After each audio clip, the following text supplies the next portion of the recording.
एक भाई का सवाल है कि मिलाद पर खुशी मनाना ये कुरान में है? देखें जी, बिल्कुल कुरान में है। अगर आपको नजर नहीं आता या समझ नहीं आता तो मैं समझा देता हूं।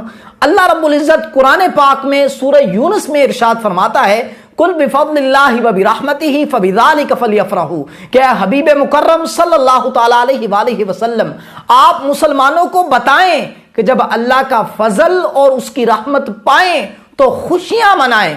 गोया के इस आयत में अल्लाह का फजल और उसकी रहमत पाए जाने पर खुशी मनाने का हुक्म है। तो किसी के जहन में यह सवाल आ सकता है कि अल्लाह का फजल और रहमत पाए जाने पर खुशी मनाने का हुक्म है, ना कि सरकार अलैहिस्सलातु वस्सलाम की विलादत पर खुशी मनाने का हुक्म है। तो इसका जवाब भी कुरान से लेते हैं। अल्लाह रब्बुल इज्जत कुरान पाक में इरशाद फरमाता है, वमा अरसलनाका इल्ला रहमतल लिल आलमीन। गोया कि ए हबीब मुकर्रम सल्लल्लाहु तआला अलैहि वसल्लम, हमने आपको तमाम जहानों के लिए रहमत बनाकर भेजा है। गोया के इन आयाते मुबारका से मिलाद पर खुशी मनाना साबित होता है। हमें बताएं कि हम मिलाद पर खुशी क्यों ना मनाएं।